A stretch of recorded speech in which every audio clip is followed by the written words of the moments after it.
Problems are part of everyday life. Some are small, like managing your time or making a decision. Others feel bigger, like fixing a mistake at work, handling conflict, or figuring out what to do next when things do not go as planned. The good news is that problem solving is not a gift that only a few people have. It is a skill, and like any skill, it can be learned and improved. In this video, we will walk through a simple, practical, step-by-step method for solving problems more clearly and calmly. Whether the challenge is personal or professional, these steps can help you move from stress and confusion to action and confidence.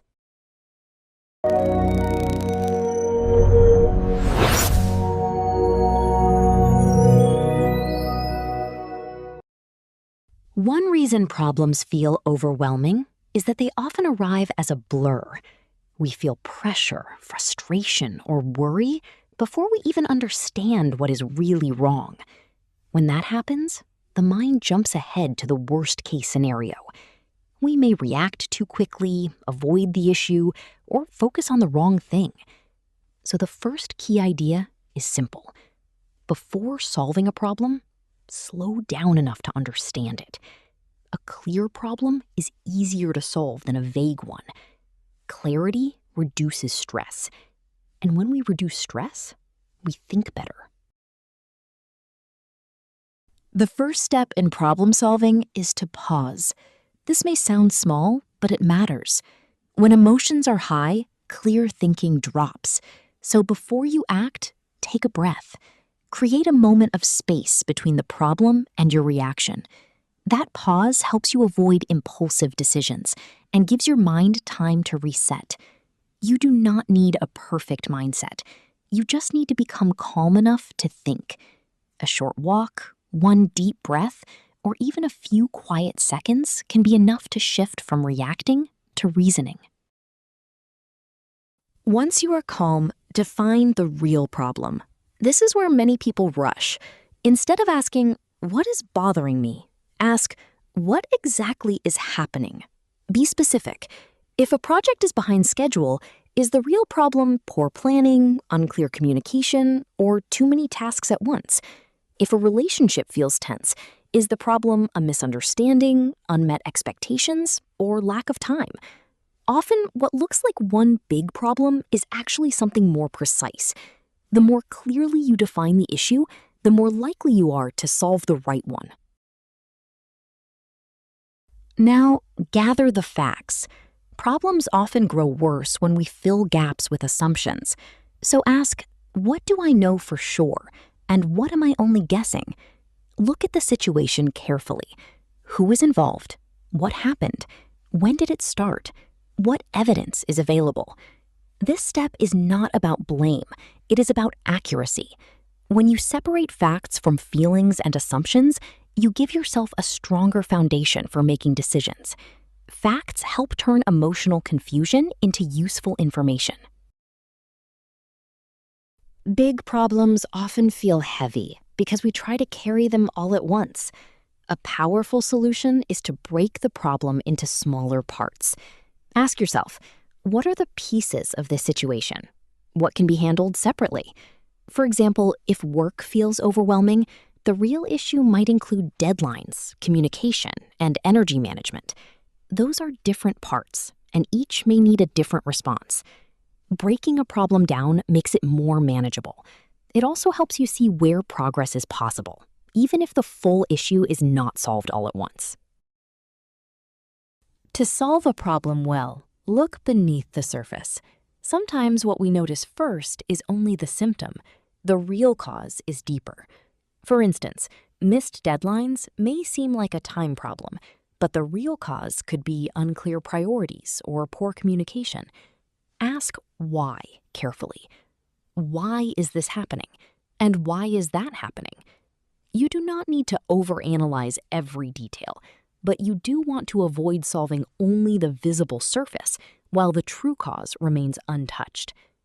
Good problem solving means fixing what creates the issue, not only what reveals it.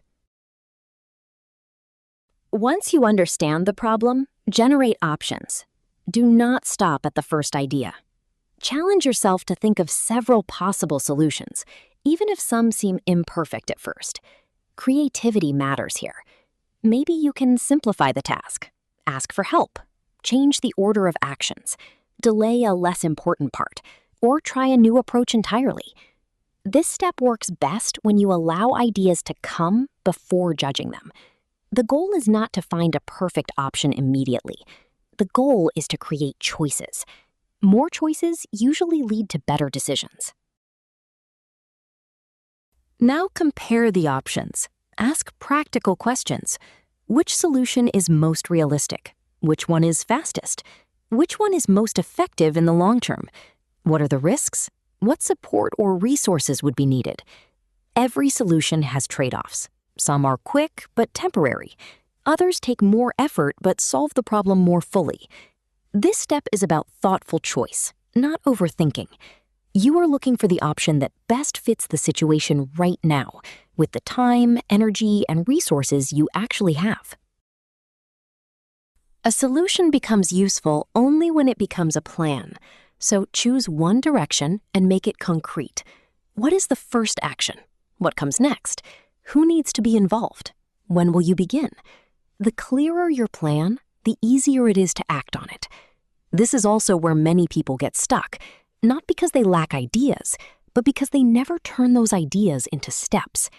Even a simple plan creates momentum, and momentum is one of the best cures for feeling stuck.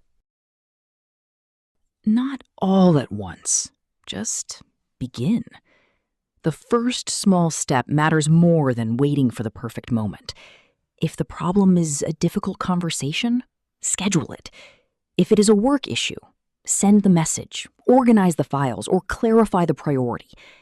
If it is a personal habit, start with one simple action today.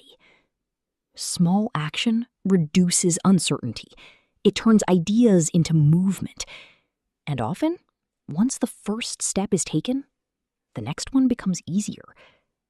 Progress does not always begin with a leap. Very often, it begins with one steady step. After you take action, pause again and check the results. Is the plan working? Is the problem improving? Did something unexpected happen? Problem solving is rarely a straight line. Sometimes your first solution helps right away. Other times, it only solves part of the issue. That is normal. What matters is your willingness to observe, learn, and adjust. If needed, return to an earlier step. Gather more facts. Reconsider the cause. Try a different option. Good problem solvers do not expect perfection. They expect feedback, and they use it wisely. Every problem teaches something. Even when the situation is difficult, there is often a lesson hidden inside it. Maybe you learn to prepare earlier, communicate more clearly, ask for help sooner, or stay calmer under pressure. Reflection turns experience into skill. Over time, this is how confidence grows. Not because problems disappear, but because you begin to trust your ability to handle them. The goal is not a problem-free life. The goal is becoming someone who can face problems with clarity, calm, and action. Let's put the process together with a simple example.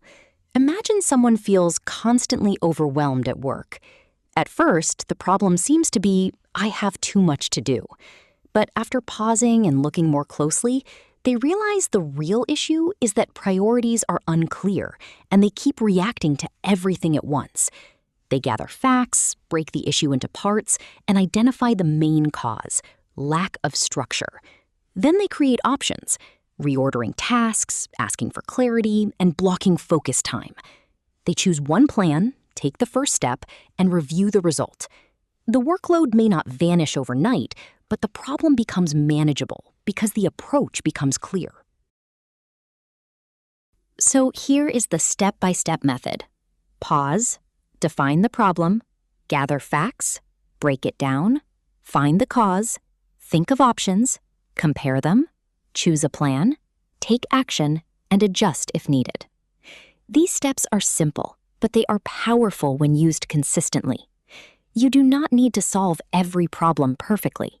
You only need a clear process that helps you move forward. When you use a method instead of reacting blindly, problems become less intimidating and solutions become easier to see. Problem solving is not about having all the answers right away. It is about knowing how to move from confusion to clarity and from clarity to action. The next time you face a challenge, remember that you do not have to solve everything in one moment. Pause. Understand the real issue. Take one thoughtful step at a time. When you do that, even difficult situations become more manageable. The more you practice this process, the more confident and capable you become. Problems may always be a part of life, but with the right approach, they no longer have to control you. They can become opportunities to think better, act wiser, and grow stronger.